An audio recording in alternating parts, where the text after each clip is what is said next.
Right, we're live. We're back. Just me and you this week, and it feels a bit sad. It feels empty. It does. There's a lot of space. We say we're back. We're on schedule.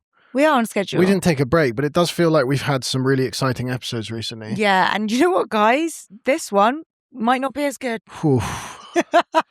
This week's episode of the Alfie Dundas Show is dedicated to the people that listen to us as they're trying to go to sleep.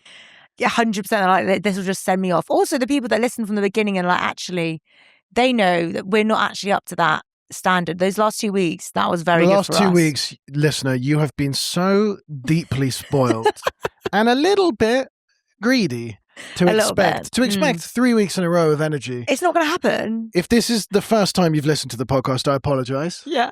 What a horrible way to start. This is a crazy way to start the pod, but basically, we had Sophie's wedding special 2 weeks ago, which was super fun.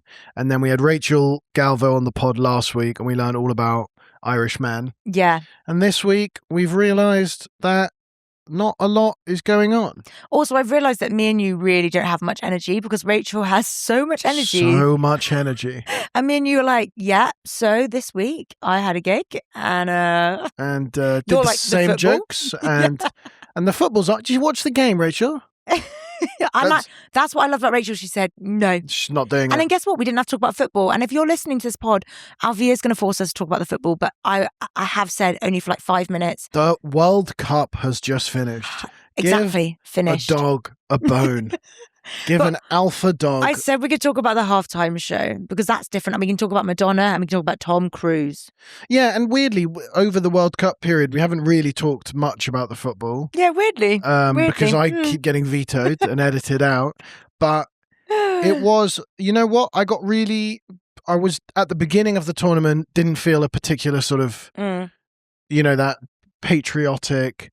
Yes, I agree with that. Summers of the past where it's like beer gardens and the games being at 10 p.m. kind of throws you off. It really ruined it. And I thought I wasn't going to get into it. However, what I will say is on the World Cup semi-final. On Wednesday. Was it Wednesday? Last Wednesday, yeah. Wow. I went to the pub at 4 p.m. I got there 4 hours early to get a table for John and my friends. Wow. And I can't explain, guys, if you're listening. Happy wife. I was like, God, I've really turned into one of those wives that just do things. That is so unlike me. I don't even like going You're to holding the bar. down a table for 4 hours. I got there because I was so panicked. I was like, God, I've got to get this table. No one was there. I was like, right, didn't have to do that. And I was sat there on my own for a good hour and a half. And then John came, my friend came. And then we had the best table in the house. And I'm not going to lie, I was very proud. And then obviously we lost. So proud. Don't know what happened. Go over to my personal channel if you want some tactical breakdown of what I think happened. Have you been posting that? The Tuchel mentality. Yeah, it's behind a paywall. You got to pay for that because it's scary stuff. Joking? No. But it is the kind of thing I would do. It is, yeah. I've been watching. My girlfriend always takes the piss out of me because my YouTube homepage is like a 4-hour tactical breakdown of Thomas Tuchel's defensive tactics. It's actually. Yep. I can see that. Watch to completion. Boys on YouTube, I don't understand it's so good. It'll just be like the history of paper. And That's I'll be like, literally John, yeah. Yeah? Why are we watching this? Do you want to see my YouTube? Should we put up my YouTube? Let's see your YouTube history. Get it up. No, I'm not showing you my YouTube history. Okay. I'm not showing you my YouTube history. ASMR. Look, here we go. What have we got? I know who's going to win the 2026 World Cup. No.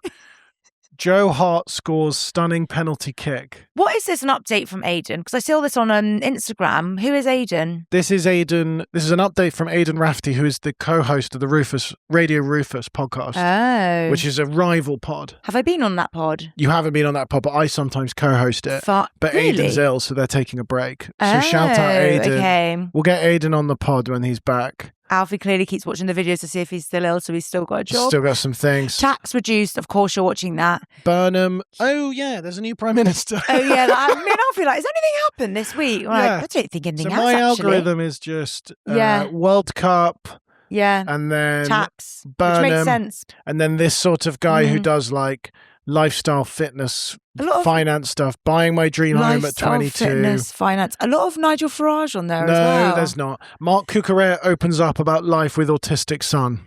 Oh, that's good of him. Save to watch later. Save You to should watch send that later. to your dad to watch. What else is good? Why Am I Still Single? Private Parts. Another rival pod. Is that? John Mulaney breakdown, 32 minutes. That's why I'm such a good comedian. A breakdown? He's had a breakdown? No, a breakdown of John Mulaney's material. Fine, okay.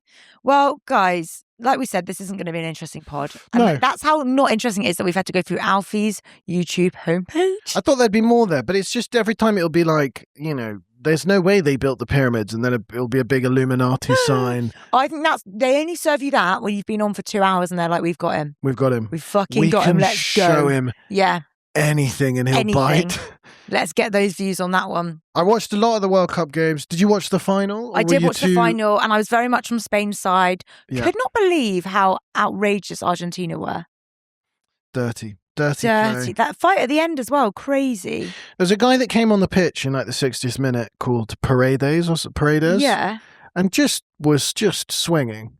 Just like, got a yellow card immediately. Then was just like, I'm just going to kick some people.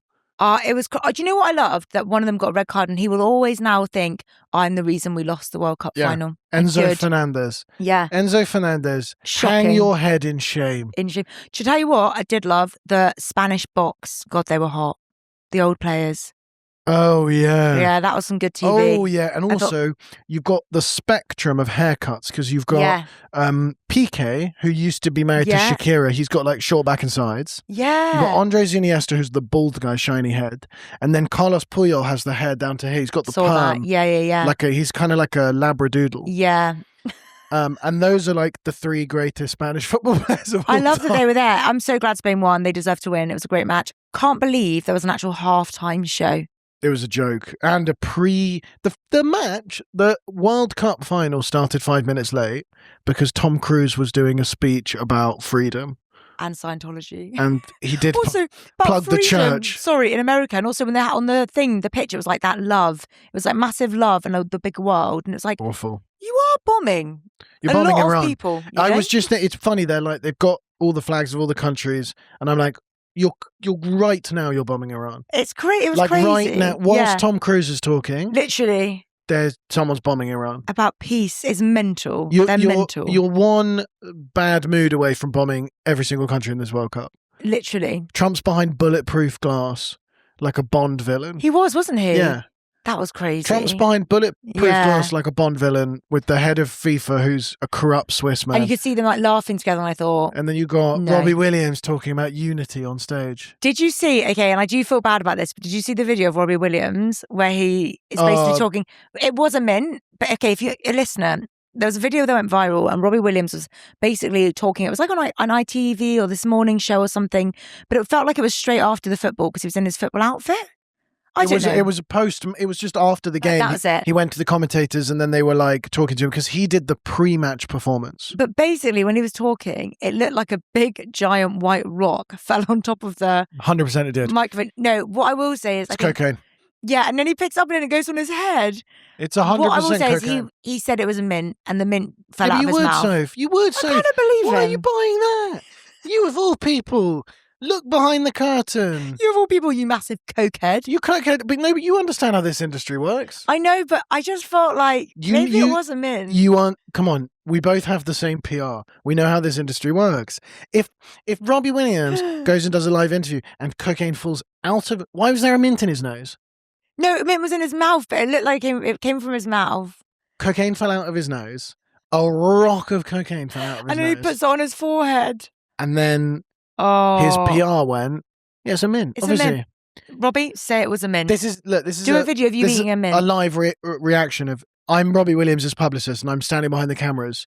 And someone goes, what was that? And you go, oh, did you guys see the mint that came out of his mouth? They tried to get ahead of the story. Yeah. I go, guys, can you just cut out the bit where the mint falls out of his mouth because it's really embarrassing. The mint hasn't paid for that sponsorship. That's true, actually. Smint have not paid for that. The best opportunity to do something really funny now. Alfie, it does annoy me sometimes when you say such smart things. Oh, stop it. That you should message Smint right now. Smint, get on it. That's fucking genius. I often have Smints fall out of my mouth. It's embarrassing. It's horrible, particularly after a few drinks. It's crazy because you've got really bad breath. It's got awful breath, and it's just constant smint. Smint, I want a billboard in Times Square of Robbie Williams with the rock coming out of his nose, and a big Smint campaign that says, I just want to feel. That's really good. Smint, you can have that. Call me. Alfie, you need to clip this up right now. Stop the podcast now. Clip that up. That's going viral. Wrigley's Extra Trident for the US market. One of you pick it up.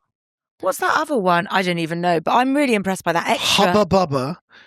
You remember Hubba Bubba? Yeah. But that's pink. Yeah, but what they should do is they should post the picture, but they should change the mint so it's bright pink. Yeah. And then they go, we've all been there. Do you know what, guys? This is what happens. I say to Alfie, that's really smart, and then he goes on a long tangent and goes too far. And you know what? If you'd just stopped while you were ahead, everyone would have been impressed. I do go too far. You do. I've been told that my show is 20 minutes of good jokes and 40 minutes too much. Who told you that? Just 20 minutes. Good. I was on board for the first 20 minutes, and then it went on for an hour too long. Don't even speak to me about shows. I had the worst night of my life last week. Guys, listen, I am going to slag off the North for a bit. I know that's really unlike me.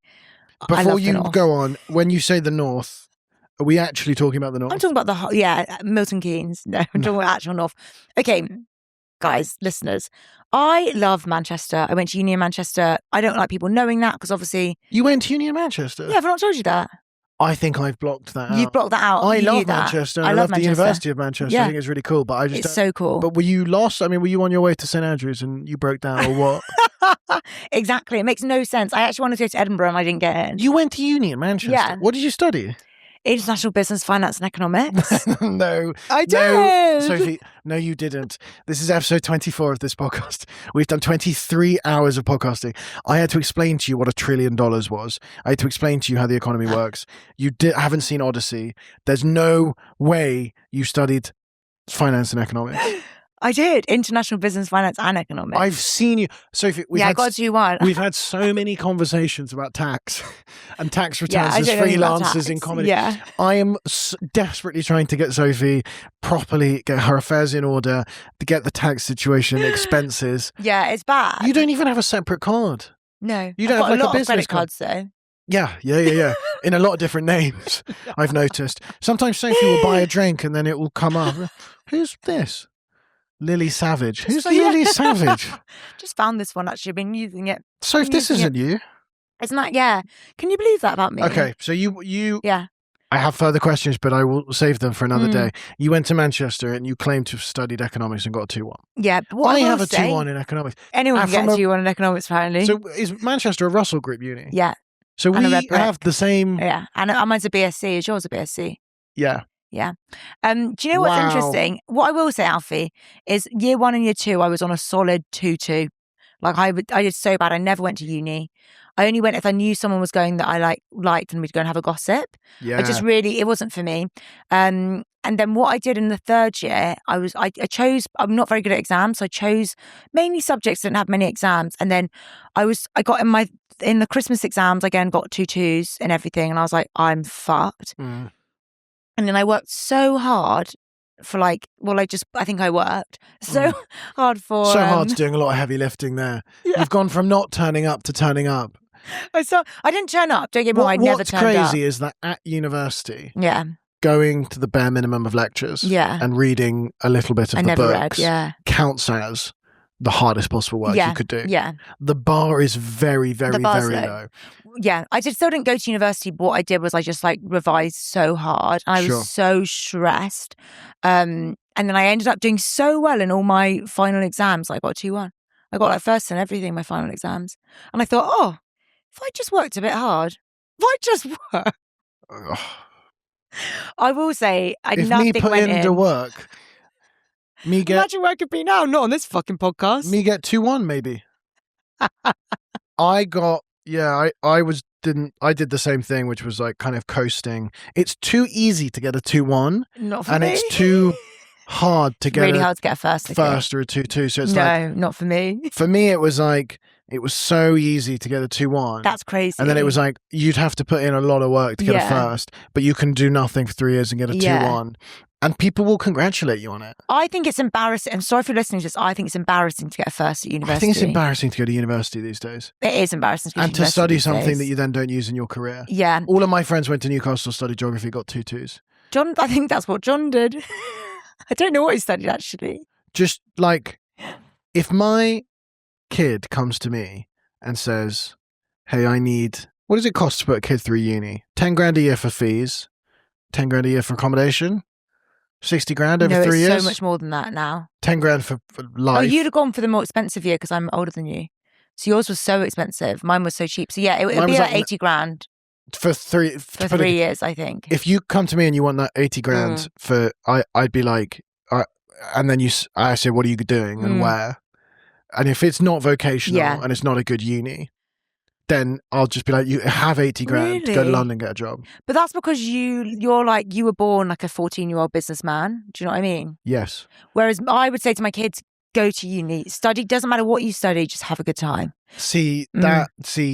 I'm going to make sure I have a word with your kids because I'm worried about them and they don't exist yet. You're going to be my kid's godfather and I can feel that in my bones because I think they need a famous godfather. Such a good godfather.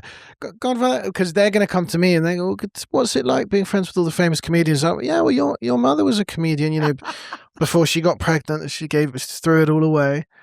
Do you know what? I almost threw it all away this weekend. I thought, I fucking cannot stand. So take us back. So you... Okay, so you did go to uni in Manchester. I went to uni in Manchester. So guys, I actually love Manchester. I think it's the coolest city ever. It's a great city. The food is incredible up there. It's just such a cool scene. I have the best memories. John's never been to Manchester. John was playing golf that day, and in the end, it worked out that I was like, you're going to drive me to Manchester because I'm going to go stay at my friends in Liverpool so he could go see the golf. So that wasn't the original plan. It became the plan on the date, thank God. And on the way up, I was like to John, I was like, oh, why do you hate? Because he hates watching me. He never really comes. And he was like, I really hate it because like I can't bear the thought that the audience won't respond how you want or like you'll have a bad gig and I know how much like it can affect you. And I was like, it doesn't really affect me anymore. And I was like, honestly, I don't really have that many bad, like terrible gigs anymore. And I was like, tonight's going to be hard because I always struggle in Manchester. But I was like, it will still be like, were you doing a solo show for an hour? No, I was doing a 20. At the Frog and Bucket. You were doing a club? I was doing a club. Sophie, that's you did Alfie, a weekend at the club. Never again. Sophie and I are both comedians. The difference is I am a comedian and I go and do clubs on weekends, which is the job. And it's not glamorous, but it is the job. Sophie's like got a really big career and just doesn't do the clubs. I won't do it again. You went to a club and you did 20 minutes of comedy. They keep wanting me to come back. They're like, come on. And I'm like, they hate me here. Please stop making me do this. They're going to hate you in the clubs. Right? They hate me in the clubs. What I will say, just side note, is the whole way back, I was like, Alfie's so good at the clubs. But what I'm going to do after Fringe is I'm going to write a club set. Because if you're listening, guys, doing a set in a club is very different to doing like an hour show. Like it has to be a lot more like joke, and a lot more jokes for like everyone. It can't really be niche unless you're really, really funny. And I'm not funny enough. Well, there's two paths of comedy. There's like when you go and see a person for an hour, especially these days, you can't say anything. But these days, you know the person, you've seen them online. Yeah. So if you go to their Edinburgh Fringe show, both mine and Sophie's show are on sale now. Yeah. Or you go see them, like when they come to your local town, you know enough about them and they tell you a story for an hour. Exactly. And it needs to have jokes, but it's but then when you do a club, it's strangers, it's rowdy, they drink a lot more. Yeah. It's more male. It skews quite male. If you go out of London, it skews quite old. Yeah. And if I go up north, which again, I don't like to do, whenever I gig up north, like people make fun of me. I'm like, I don't do well up there. Like I'm an arsehole on stage. The whole thing is I'm posh and I'm very happy to be posh. Yeah, I'm actually not in real life. But I feel like that's on stage. I really like amp that up and I am outrageous. And I know it works for you. And I was trying to be like, I'm going to channel Alfie and just really double down. As soon as I got on stage, the first 10 minutes, obviously, I did my old stuff. I did the whole like, I'm posh dad stuff. Did it work? Yeah, like it was not, I would not have come off and been like, that was a good gig, but like people were laughing. A few times there were a few groans, like when I made a joke about having a big garden and I thought, guys, get a grip. Yeah. But I was like, you know what? It was like, I'd say 50% of the audience were enjoying it. 20% were like, it's fine. The rest were like, I hope this ends soon kind of thing. So anyway, did 10 minutes of that, was fine, was surviving. And then I started doing my new stuff, which is like when I went to hospital, I talked about having an ectopic pregnancy. It's not for the clubs. The old menstruation bit. But I was like, I'm just going to do my best jokes from this, which normally do really well. That's the part of the show where I go, boring. Well, it's funny you say that, Alfie. Did someone say that? No it's funny way. you say that. No, it gets... By the way, the Frog and Bucket in Manchester is a really nice club, but like quite male. I can imagine a lot of middle-aged men. Well, guess what? Okay, so I then start saying I'm having an operation because I had an ectopic pregnancy.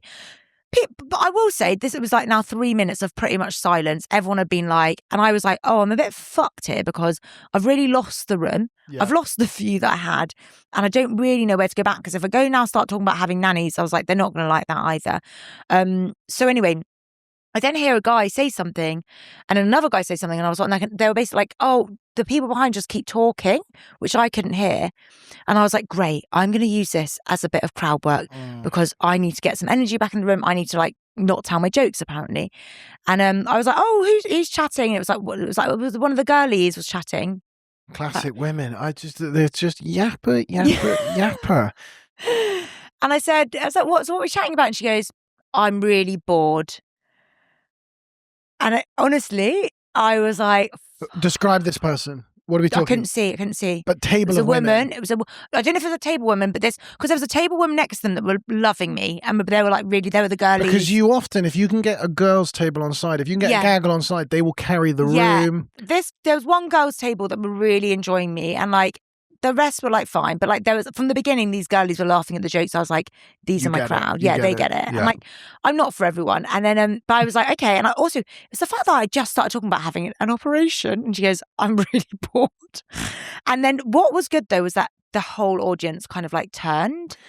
Yeah. And they were like, whereas they'd been a bit frosty to me, they very much got on my side. It's a real, like, comedy is such a herd mentality where you can be doing not so well. And then as soon as someone else is more disruptive in the room, suddenly they're the enemy. It literally. The crowd are on your side. Yeah. It's like when you're on the tube and you kind of hate everyone and then the tube stops and the announcer goes, oh, sorry, we're held at a red light. And you look around and you go, oh, we're all in this together. Yeah. Suddenly 100%. You're friends with the mob. 100%. It's such mob mentality and it is like you follow the herd. Like even like it's so quick to see how a gig can turn because if a few people stop laughing, everyone then like, oh, I better not laugh.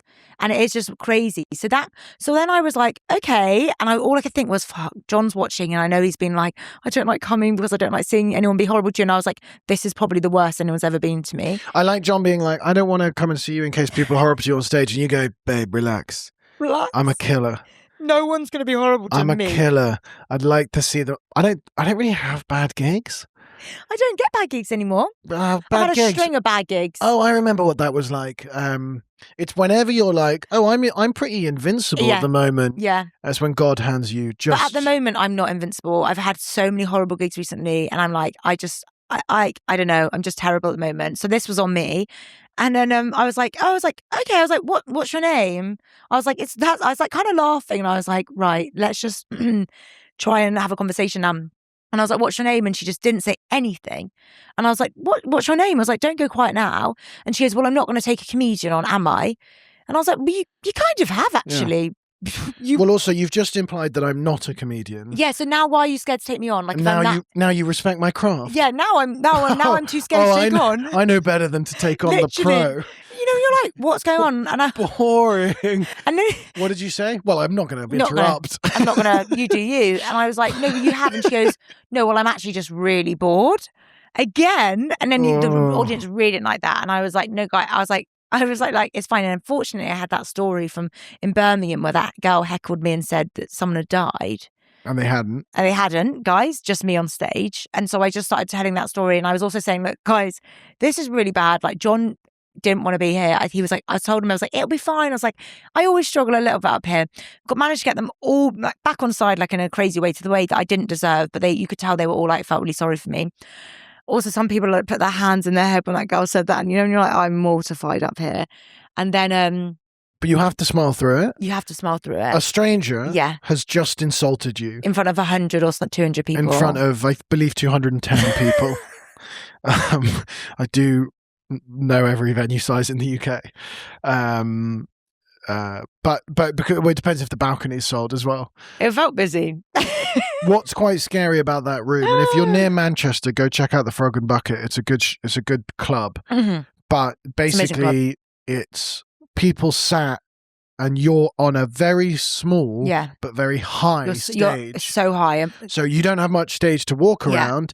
But you are above everyone. You're so exposed. And for me, where it's like, and again, I'm 6'3/4. We sort of debate that on the pod, but I'm really like, you must be so you're tall. staring down at people, and then there's a balcony with not that many people on it, and you sort of every now and again have to throw them a bone up there. Yeah, but you're kind of you feel exposed. You feel like you're on a plinth in the middle of a And I can imagine someone heckling you. You just suddenly are like, you just want the ground to swallow you up. I wanted to be swallowed. I was like, and also, I didn't know how long I'd done on there. I knew I had 20 minutes. And I knew I was in Struggle City anyway before that, and I had quite a bit to go.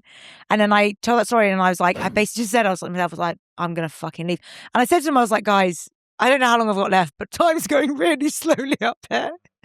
And then I did just like a final joke, and then I was like, I must have got off about 17 minutes, and I thought, I'm just not going to invoice for this one.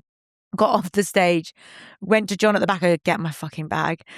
We're going. We're fucking going. I got a standing ovation from some people. Get the car started. And people were really nice, but like, I didn't deserve it. Don't get me wrong, but I could tell they all felt really sorry for me. Walked out the door, burst into tears. The bouncer came out and was like, I'm sorry about her. I was like, it's fine. And I just walked off. I was like, John, come. And then bless John, he looked so upset. He was like, I'm so sorry that happened to you. So I wanted to punch her. I was like, you didn't. No, well, John, the chillest guy in the world. John shouldn't have joined in with the booze. That was harsh. The thing I don't like about that story, I don't care that you had a bad gig. I mean, it's your job, but you're invoicing for that. I'm not invoicing. I've missed the day. I'm invoicing for that. I did 17 minutes. I didn't do my time. You're invoicing. I'm invoicing for that. You can invoice for whatever that is, 85% of the bill. I'm too embarrassed. By the way, 17 out of 20 is exactly 85%. That's really well played from me, I believe. Is it? Probably. You're invoicing for that. I'm not, guys. We're going to invoice for it. Well, and if not, I'm invoicing for it. This is my problem with Sophie. She does all the work and all the horrible gigs, and then just like, it's like, I don't think I got paid for that.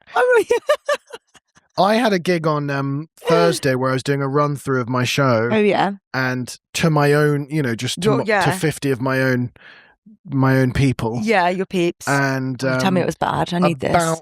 It was a really good show, and it went smoothly, and I was really in control the whole way through. But 30 seconds in, a guy in the second row said the R word. What? Which I don't know if it's a slur. Crowd work? I don't know if I'm allowed to say it, but he. No, I wouldn't say it. I wouldn't say it, but like not. I don't know if you can call it a slur, but people don't say it anymore. Yeah. But he was just like I did my first joke, and then he said something. And then I was like, oh, no. Oh, what? And then he was just like, oh, I'm not.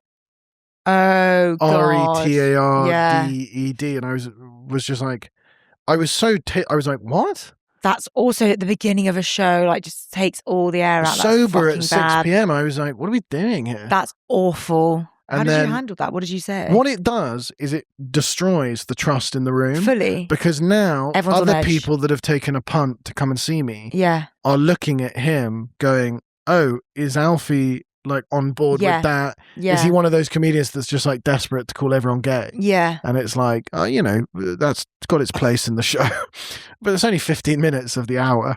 And I'm just like, why have you said that? Why have you said that? Half of the room have an issue with that. The other half maybe don't care. Yeah, that's so true. You've turned off 50% and now, of the room. Either way you handle it, it's going to be bad. But I can't kick you out. You didn't say a racist word or whatever. But like, it's not good. It's like if someone in the first minute just went, "Well, I'm not gay," and then you're just like, "What? What? Like no, like oh, why? But God. also, like, why have you said that?" No, I hate that. But I was very professional about it, and I got them on side, so I'll be invoicing.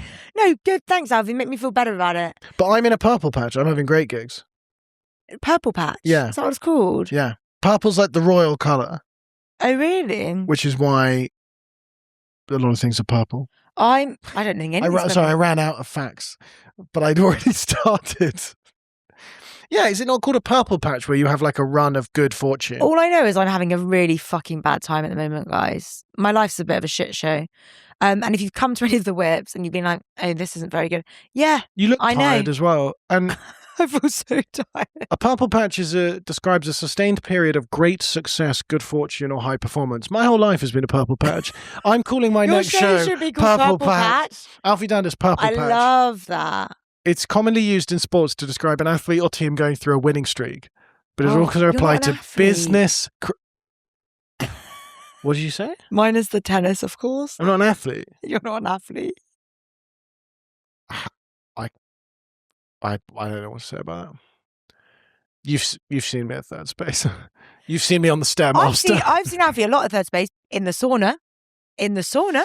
I do. I've never ever seen you in the gym or in the class. The problem with our gym having a sauna is that I see the sauna as a networking opportunity. As the workout. So I say I'll go to the gym for an hour. That's what John does. Which means 30 minutes on the treadmill, 30 minutes in the sauna. You're not doing 30 minutes on the treadmill. I've never seen you in the gym ever. It's because you go at night when I'm gigging. You go at night when the rest of us are doing our jobs. But I will say, my plan after the Fringe is to write a set for the clubs. I'm not happy about it, but I'll do it. I'm willing, and if you need some help. I do need some help. The thing is, you have jokes that would work in the clubs, but do you want to be a club comic? I don't, but I don't want to keep being humiliated. Well, I understand that, actually. Because also I'm doing like festivals and stuff, and I'm like, I've got nothing to tell you guys. Because all my jokes are about myself, because I'm a narcissist, and I don't want to tell observations.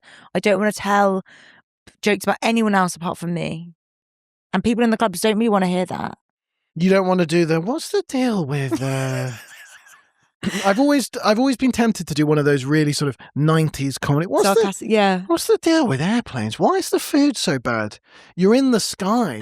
By the way, I was thinking about all those things where it's like, why do women take so long to get ready? Why do airplanes have bad food? That's club comedy, guys. Obvious reasons. It's always obvious reasons. Why do women take longer to get ready? There's loads. Yeah, there's loads of stuff. Yeah. They have more things. There's so many things to tell you about that. Why is plane food bad? Because you're in the sky. Literally. That's it. There's no kitchen. That's it. What? Ricky Gervais doing a whole bit about peanuts on planes, about nut allergies. And like, yeah, it's fucking common sense. Someone will die, you idiot. Why do we all have to not eat peanuts because someone's got peanut allergy? Well, you've just explained it. You've got it.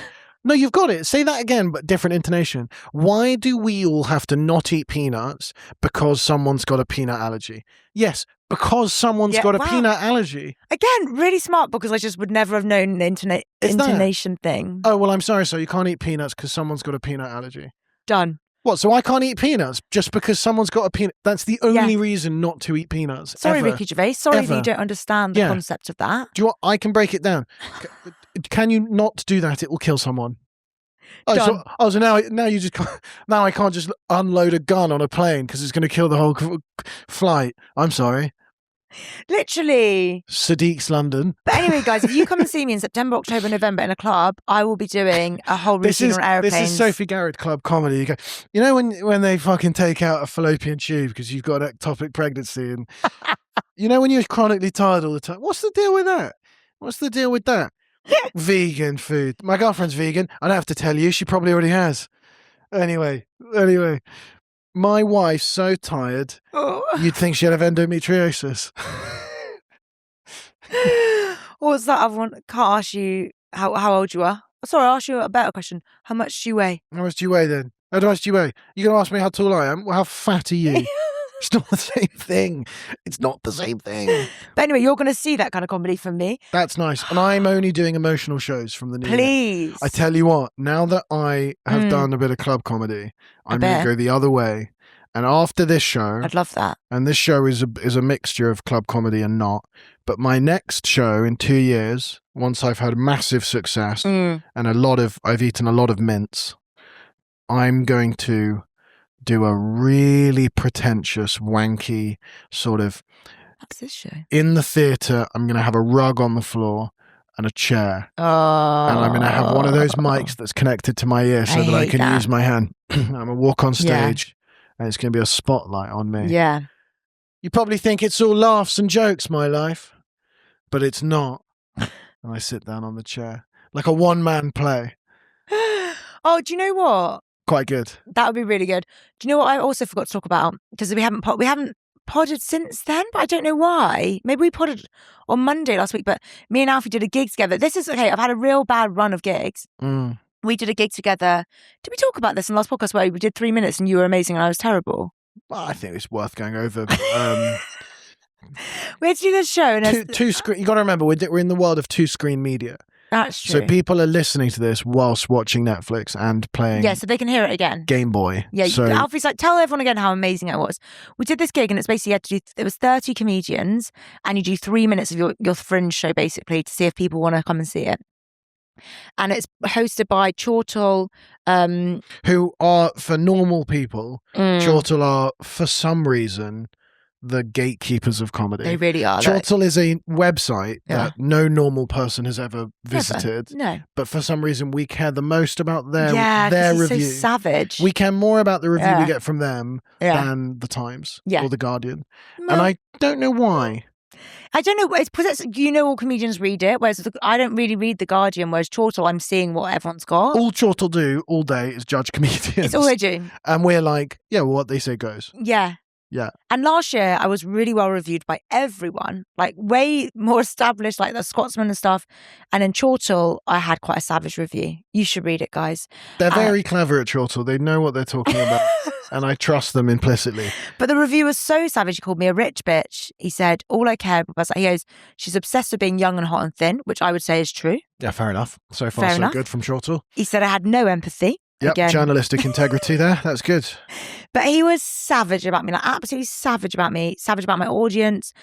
Anyway, went and did his gig and I thought, I've got a new show. And I thought, I felt in a good mood that day. I felt in a good mood to go and gig, which is so unlike me. And I just thought I'd have a good time. It's also fun. We don't get to gig together very often. No, so I was excited about that. It was quite cool that we saw each other there. And I was number 28 on the bill, which is hard, guys. Everyone's going to be tired, but I thought, I'll be fine. 30 acts doing 3 minutes. It's hard. It's like gladiatorial. It was hard for most people, I would say. Alfie went on and I've never seen you perform so well. Yeah, I didn't have an issue with it. But my thing is, like, I just couldn't. I was so indignant that I had to do it, and I couldn't care less about it. So I was a little bit like, well, fuck you. Watch this then. Yeah. Oh, you want some jokes, do you? You like that? And that was the vibe. And I saw people basically in front of everyone. Everyone had like a booklet of all the comedians. So they could be like, oh, I want to go see this show. I saw people get their fucking torches out, put their torch on Alfie's face, be like, what's his name? Want to go see his show? Oh, fuck off. Yeah. You've seen the show in 3 minutes. Yeah. That's all it is. I didn't see a single person reach for their phone when you were on. That's really tough. I'm so glad you didn't say. You were like, I'm going to stay for you, and I was like, please don't. No, I left. Well, you were you were an hour after me in the night. Yeah. I had a terrible gig. I forgot they're recording it.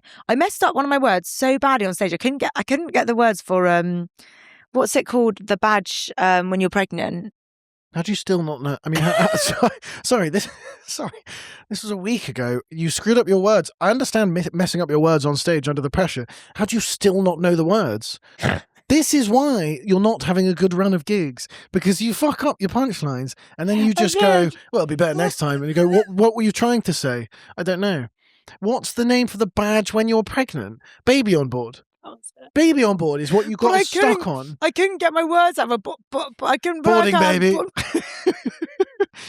Boarding baby. And in that moment, I remember we were being filmed and live streamed, and I thought, I'm going to kill myself. Wait, can you tell me the joke? Like, what's the rhythm of it? Basically, I say, once I found out I was pregnant, I was like, where's my baby on board badge? Let's fucking go. And then the joke is... So you found out you're pregnant, you wanted, where's my baby on board badge? And I was which has a lot of alliteration. Yeah, it's a hard word to say. And then I go, not that I'd get public transport, but I love an accessory. And you know what? Normally gets a laugh. They told me I was pregnant, and I was like, great, get me my baby on board badge. There's that fucking metronome.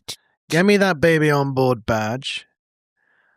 Not that I'd ever take the bus or the tube. Public transport. Do you think that's better? Not that I'd ever take the tube, but I'm a sucker for a free accessory. But I love accessories. We'll workshop that.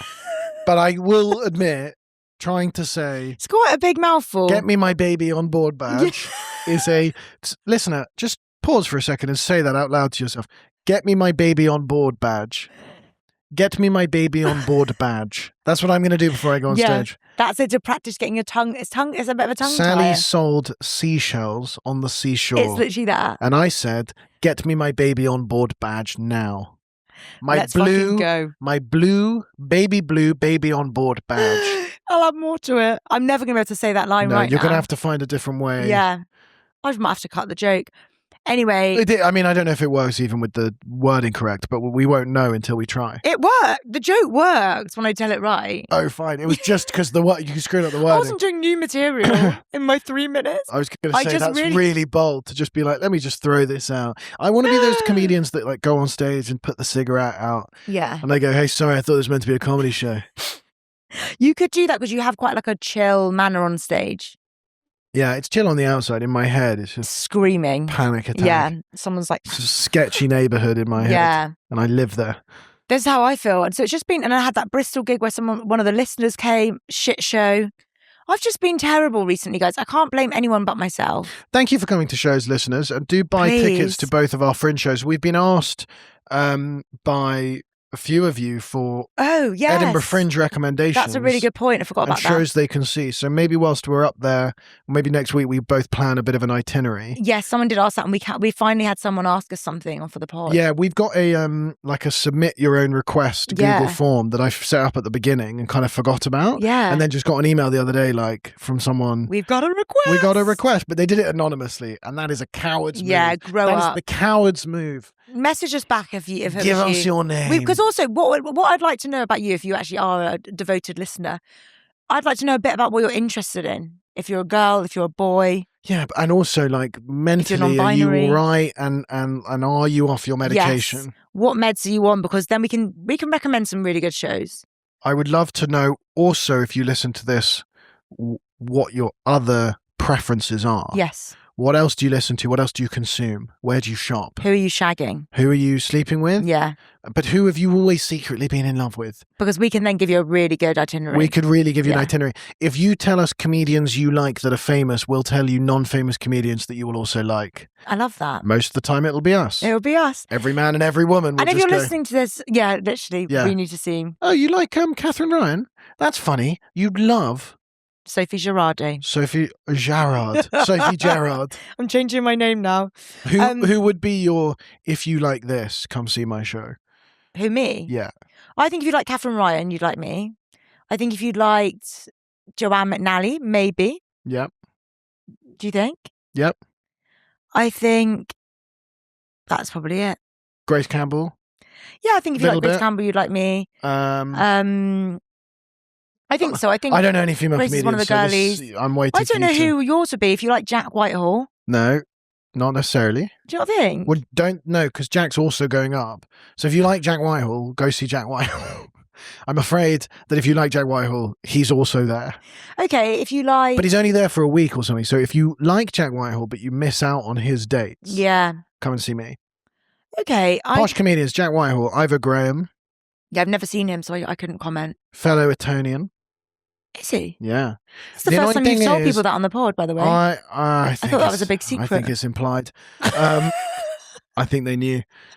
Ivor Graham, if you don't know, he did Taskmaster. He's quite famous, but I don't know when to eat him. He did 4 Edinburgh shows about boarding school, basically, and they were great. And so it's done. I can't do it. The reason I don't talk about Eton on stage because it's done. If you want to know about Eton and you like stand-up comedy, just go watch Ivor Graham. I would like to see you do an Eton show in the future. I've got a bit of Eton material in my and you say current it's Eton? show. Yeah. Okay. And I talk about the fact that I deserve more credit for being a comedian because it would have been easier to just become an investment banker or a prime minister. Yeah. That's the part of the show. But you did get a 2-1, so I don't know if that would have happened for you. Well, I think a 2-1 from Eton and a few handshakes and you can become prime minister. 2-1 from a reputable university. That's true. I was embarrassed to tell people I went to uni. I mean, to get a 2-1 from Bristol was embarrassing to me. Well, from your trajectory, that is embarrassing. Yeah. It's nearly as embarrassing as now I bump into people and go, what are you doing? Yeah. And that's embarrassing because I now have to tell them I'm a comedian. And it's also embarrassing because they've clearly not seen anything about me. Yeah, but also then they'll just see your Instagram and they'll be like, oh, do you know what though? Lisa's parents still have money because they bought him loads of followers. They bought these bots. Yeah. Thanks a lot. There we go. I was wondering where that was going. I bumped into someone the other day who's like a friend of my parents. They were like, how's work going? And I didn't realise if they knew that I was now doing stand-up. Yeah, because you don't ask about work. Because they were like, how's work going? Last time I saw them, I had a normal job. Yeah, just tell him. And I was like, well, I kept it vague. I was like, Yeah. Same old. Yeah. It's going well. Same old. Just out here. Yeah. Ticking along. Hustling. Kids are good though. The other thing we will do when we're in Edinburgh, I think, is we should read out our reviews on the pod. If you're looking at it. Do you want me to kill myself up there? Okay. You joke, but do you know what? It would be... No, I think that's a good way of looking at it. I think that's really funny. Alfie, I don't want to... Were you planning on not reading reviews? Well, my problem is, right, because I'm going up to Edinburgh this year without an agent, with the plan of deciding of who to sign with after Edinburgh, I thought, I've got a producer, and I just assumed my producer and PR would decide who would come into my show and just accept people. But apparently... I was going to have a call yesterday. My bad. Apparently, I... will have to approve everyone myself because I don't have an agent. I mean, so I'm approving everyone myself anyway. Really? Yeah. I don't want to know. If a reviewer comes to your show, they get a free ticket, but they have to request it. Yeah, I just don't want to. I don't want to have a mental breakdown this year. Mentee B. A Mentee B, and after last week, I feel like I'm close to one. Mentee B would be another. It's kind of an alternative title for your current show. Sorry, I'm not meant to call it a Mentee B. It's ectopic pregnancy. Ectopic pregnancy. Sorry. Okay, Alfie. I swapped those words in. When Sophie had her, and I don't think this is in the show. This is in my version of the show. I'm also doing an endometriosis show. You've not even seen my show. About Sophie's show. When Sophie was in hospital, I was nagging her on Instagram to collaborate on Reels. I forgot about that. Sophie did a previous podcast. I used to have a business podcast. And we did a business episode on Kylie Jenner's lip business. Oh, yeah. I don't know if lip business is what she would call it, but we had these clips that Sophie was like, yeah, let me know when they come out and I'll collab. So I had like a trailer go out and a couple clips, and I was like, hey, just letting you know this has gone out. And I didn't get a reply for like 2 days, and then one of the reels went out, and I was like, hey, no pressure to collab on this, but like, this is out.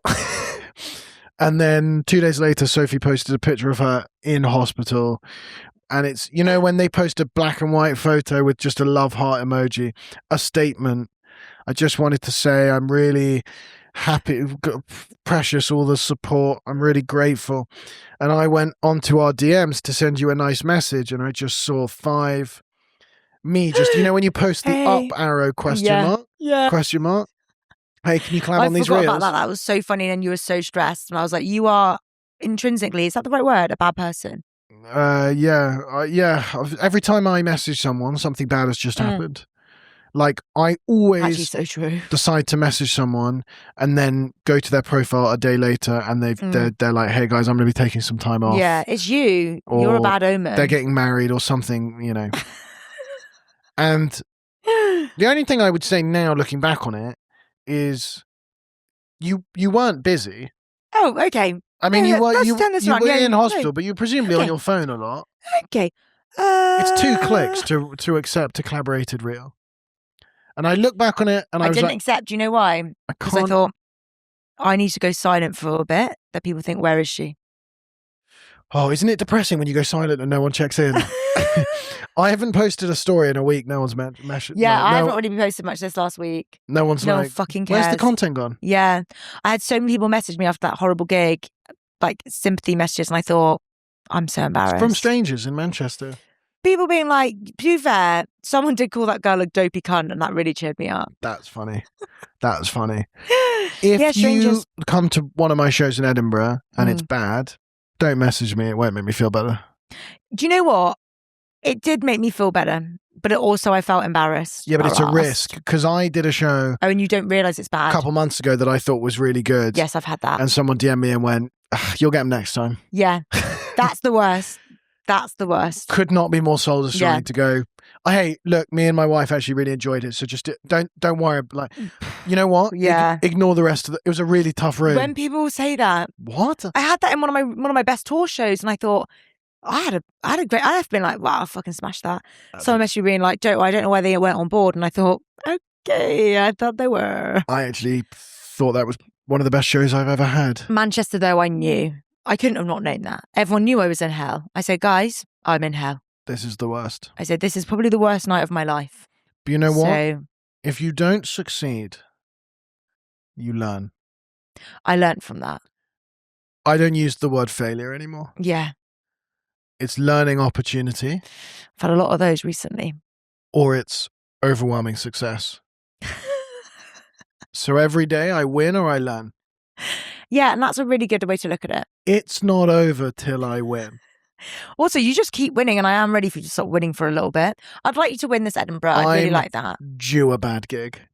I am so due a bad gig. You need to get it out before Edinburgh. I'm so due just a really rough time. I don't know. I think you're so confident. I've not seen confidence like it. It's obnoxious. You know, like a young Michael Jordan. That's you. You're so fucking cocky. That's me. Like, it is and I don't know what's going to rattle you. Michael Jordan used to run through his teammates, and he used to like bully them a bit, and that's what I'm like backstage. What I before think might other people go on is Chortle. Bang, short of. If Chortle give me whatever happens with the reviews are not going to be good. I don't think of my show. I think the reviews will be really good of your show, but I don't think Chortle's will be. If the reviews try and call me middle class one more time. Last year, the only review I've ever got from Chortle was weirdly at that venue in Manchester doing a comedy competition, doing a gong show, which is where you get 5 minutes and you try and survive. And the Frog and Bucket in Manchester have it, and they have like a winner each night, and then they all come back at the end of the year and they do like a Champions of Champions to try and take the prize. And I went and I was on first. And it was a really lukewarm 5 minutes. Yeah. And I'd like to see that. Chortle said, Alfie Dundas comes on stage with the middle class brogue that we've come to expect of politicians and And they kind of went off, slacking off politicians for a couple minutes. And I saw those words, middle class. And I just thought, if you're going to try and insult my heritage, don't. But do your research. Do your research. Come on. I am the most posh comedian. I might not be the most posh acting. I'm not shooting or skiing or wearing red trousers. But you are the comedian. But I come from a titled family. So until a royal picks up stand-up, I am the only upper-class comedian. You need to really put that as like your selling point. Hear me. Chortle, Guardian Times, The Scotsman, The Observer, At a Push, Broadway World. I am the only upper class comedian. You are. Do not insult me by being like, oh, more middle class material. Don't look. Every comedian is middle class or working class, except for one. Jack Whitehall, posh. Does he have a title? No. He went to Marlborough. Ivor Graham went to Eton. Does he have a title? No.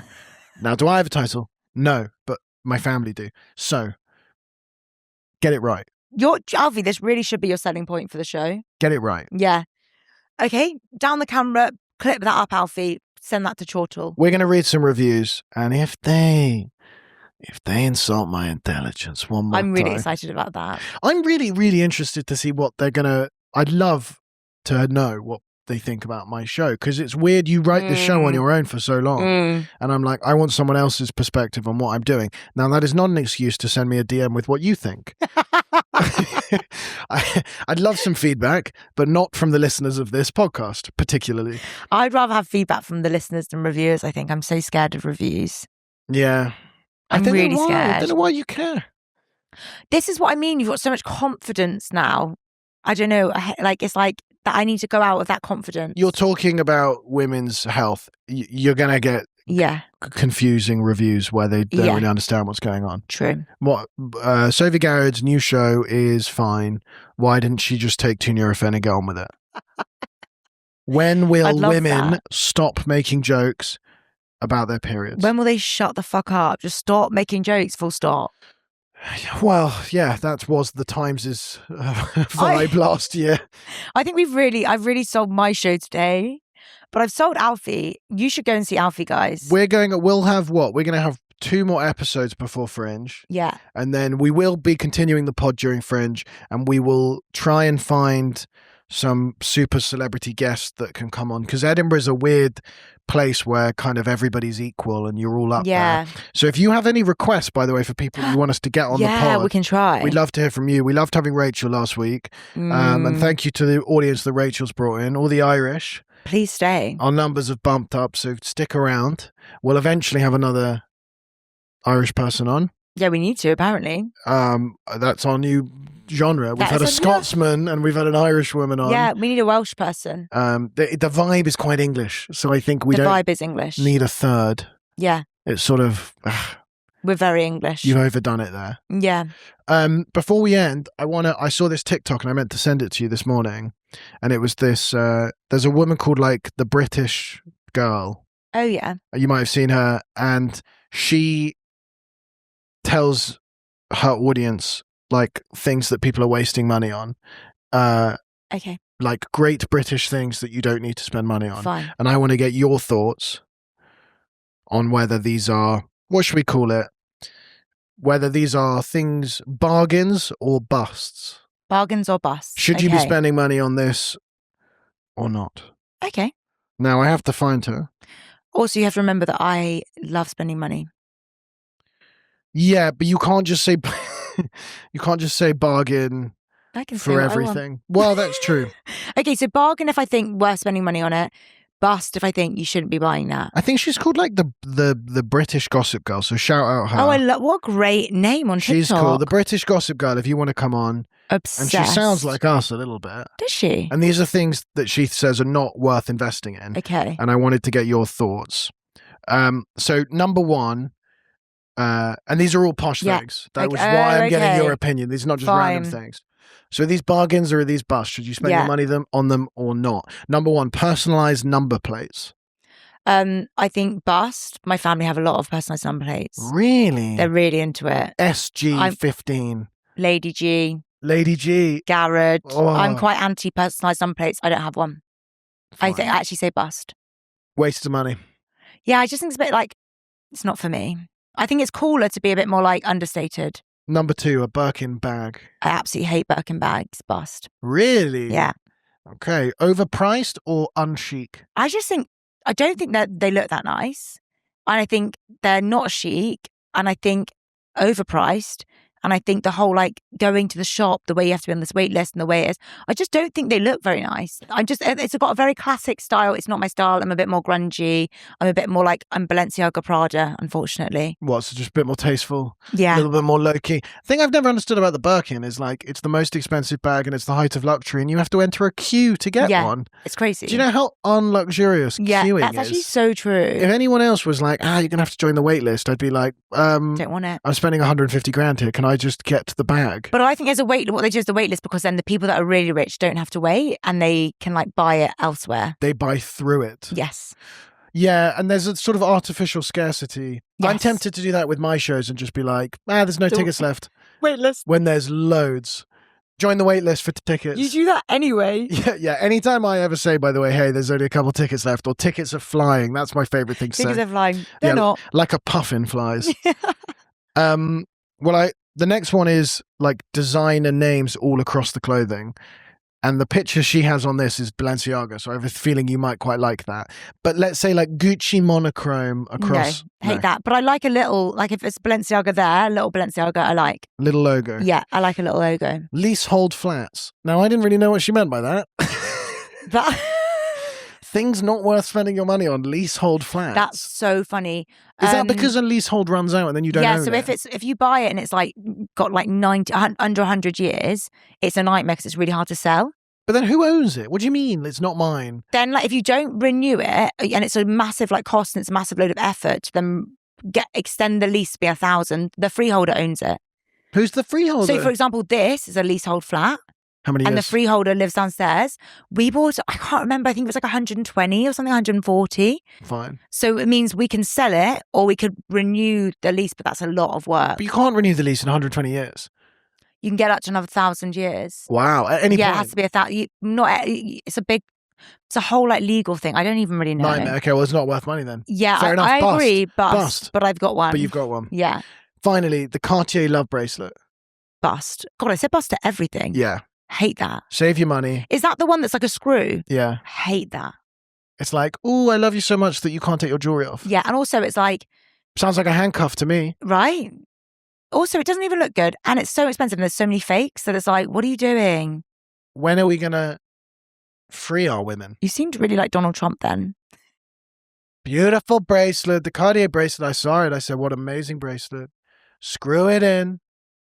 Who wants that? It's gold. Did you agree with me on every single thing I said there? Like the White House is gold. Yeah, I think, but the worst one of all of those, personalised number plates. Yeah, because you are from old money. Yeah, for me, I'm that's from new tasteless. Money. This is the difference. That is tasteless. And you'll never, and this is my promise to you, dear fan, I will never let it go to my head and get a personalised number plate. I'm going to buy you one. There will be other things I will do. I will start living like Dua Lipa and I'll be in a different European city every weekend. That's chic. That's the plan. That's old money. Flying in to do the pod, flying back out to Palermo. Please fly me with you. But I will never, ever have a personalised number plate. Alfie D. AD26 on the number plate. Literally. I can see that for you. It's got a ring to it, actually. Yeah. Purple patch, PP. I think the only way you can have a private number plate and it's chic is if you had, like, me and John were talking about this the other day, if it's like SG1. Like, they're less For Sophie Garrad. Yeah. I immediately went to Sweet Green. Sweet Green? They're like New York salad shop. I don't know why. That's Sophie crazy. Garrad one. Yeah. We've run out of time, but are you watching the Katie Price documentary? Watched it, loved it. Great, we're going to talk about that next week. Perfect. So smash that subscribe button. Follow if you're on Spotify, Apple. Give it a 5-star rating. We're on 4.9 star on Spotify, which means everyone that we know is giving us a 5. And then one of you shits. I don't think that's true. I think it's the people you know that give you a bad rating. But the implication of a 4.9 rating is that someone's given us a 4-star. Or maybe a 3-star. Because if they give us a 1-star or a 0-star, it'd bring it down a bit further. Do you think? Don't tell people this. People are going to start putting 1 star. No. Don't do it. It's not funny. A 5-star genuinely really pushes us in the algorithm and give us a follow. It? Yeah, because Spotify really trust it. And Guys. Sophie and I have a lunch with Spotify. Oh, yeah. When we're in Edinburgh. So stay tuned. Big things might be happening. Real Stephen Bartlett now with your hands. Okay. Big things might be happening.